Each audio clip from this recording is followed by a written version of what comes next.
দর্শক শাক বিক্রি হলো, কত করে হলো জানিয়ে দেব। এগুলো বিক্রি হলো না পাইকারি হচ্ছে না তো আজকে, বাজার খুব খারাপ। এখনো হয়নি? না। লাল আর সাদা নাকি? জি, নালা সাদা জগন্নাথ আর লাল শাক। ও এটা জগন্নাথ। জি। কত করে এগুলো? এগুলো তো 4 আটি 3 আটি 20 টাকা বেচা হয়, কিন্তু আজকে তো যে বাজার সেই হিসাবে তো একবারে 1.5 টাকা উঠবে না। 1.5 টাকা উঠবে না? না। কত করে বলে আজকে?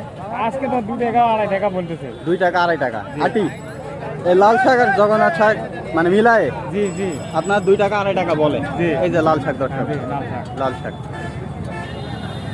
এর আগে দাম বেশি ছিল নাকি? এর আগে মানে পোষাইছে, ভালো পোষাইছে। এখন আর হচ্ছে না? না, একবার কারণটা কি?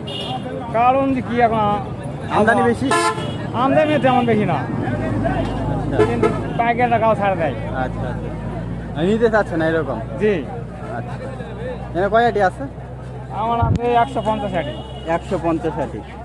তাহলে এখনো বিক্রি হয়নি? না, এই দামে দিলে বেচা হবে, কিন্তু দেওয়া যাচ্ছে না। আচ্ছা আচ্ছা আচ্ছা।